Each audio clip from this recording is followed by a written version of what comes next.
जिस व्यक्ति की आत्मा संयमशील होती है उसे दुर्गा और महालक्ष्मी भी कहा जाता है। आज मैं श्री योगी प्रमोद जी महाराज अयोध्या से आप लोगों को इस शुभ नवरात्रि की शुभ अवसर पर बताने जा रहा हूं कि जो संयमशील मनुष्य होता है उसकी आत्मा को दुर्गा और महालक्ष्मी का रूप बताया जाता है। जो बक्रासुर है, जो महिषासुर है, दुर्गा को महिषासुर मर्दिनी कहा जाता है। महिषासुर मर्दिनी कौन? जो मन है, जो विद्या है, इसको ही दुर्गा कहा गया है। इस चीज को आप समझिए महाराज। जो मन है, जो विद्या है, उसी को दुर्गा कहा जाता है।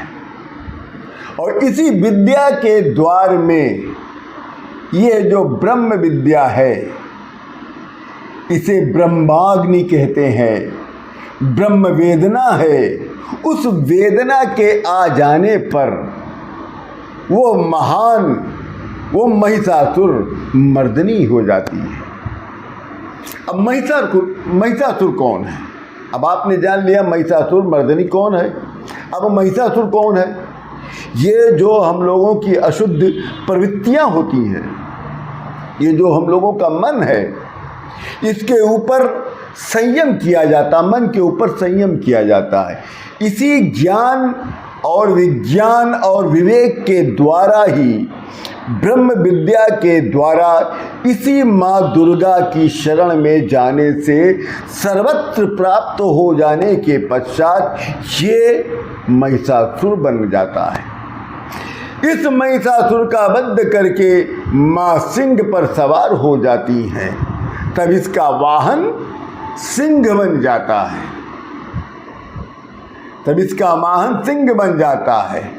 ये प्राणों के ऊपर आत्मा, चेतना जब विश्राम करने लगती है, ये जो महिषासुर है वो मृतक होकर के इस प्राण में लय हो जाती है। उस समय आत्मा की जो ज्योति होती है, वो जो ज्ञान है, विज्ञान है, वही तो लक्ष्मी महालक्ष्मी है। उसी को तो दुर्गा कहते हैं, प्रकाशमयी कहते हैं। ये आत्मा प्राण पर सवार होकर अपने प्रभु को प्राप्त हो जाता है, इसलिए इसको महिषासुर मर्दिनी कहा जाता है। प्रकृति के विज्ञान को जानकर संयमी आत्मा उच्चता को प्राप्त कर लेता है और चैत्र में नवरात्रों में प्रतिपदा से लेकर अष्टमी तक पृथ्वी पर प्रकृति की गति शांत रहती है। जय माता दी।